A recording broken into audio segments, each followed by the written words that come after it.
ఒక house wife రోజుకి ఎన్ని గంటలు పనిచేస్తుందో మీరు చూస్తూ ఉంటారు. కానీ ఆ పనుల మధ్య తన కలల కోసం ఎంత కష్టపడుతుందో చాలామందికి తెలీదు. అందులో నేను ఒకదాన్ని.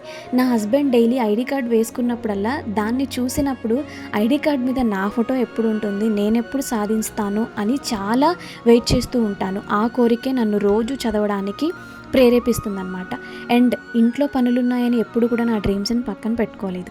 అలాగే చదువుకునే పని ఉందని కూడా ఎప్పుడు నా రెస్పాన్సిబిలిటీస్ని నేను నిర్లక్ష్యం చేయలేదు. కొంచెం కొంచెంగా డైలీ టార్గెట్స్ అన్నిటినీ కూడా నేను క్లియర్ చేయాలి అనుకుంటాను. డైలీ 3 విషయాలు తప్పకుండా మర్చిపోకుండా చేసే పనులు ఏంటి అంటే డిసిప్లైన్, కన్సిస్టెన్సీ అండ్ పేషెన్సీ. ఈ 3 మనల్ని వన్ డే అచీవ్ చేయడానికి మనకి చాలా హెల్ప్ చేస్తాయి. పనులన్నీ అయిపోయిన తర్వాత కూడా మనం చదువుకోవచ్చు.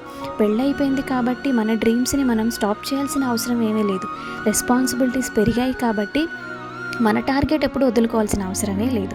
జీవితం అనేది కొత్త దశలోకి వెళ్ళిన తర్వాత కూడా మనం చేయొచ్చు. పెళ్లి తర్వాత కూడా ఎదగొచ్చు. పెళ్లి తర్వాత కూడా ఉద్యోగం సంపాదించవచ్చు. కొంచెం లేట్ అయినా పర్లేదు, కానీ స్టార్ట్ చేయాలి కదా. స్టార్ట్ చేయకపోవడమే చేసే పెద్ద తప్పు అని నేను నమ్ముతాను. అందుకే నా డ్రీమ్స్ని నేను ఎప్పుడూ వాయిదా వేసుకోలేదు. ఇంటిని చూసుకోవాలి అండ్ అలాగే నా ఫ్యూచర్ ప్లాన్ కూడా నేను బిల్డ్ చేసుకోవాలి. ఏదో ఒక రోజు నేను ప్రయత్నించాను అని కాదు, నేను సాధించాను అని చెప్పాలనుకుంటున్నాను. పెళ్ళి అనేది ఒక అమ్మాయి ప్రయాణానికి ముగింపు కాదు అని మాత్రం చెప్పాలనుకుంటున్నాను.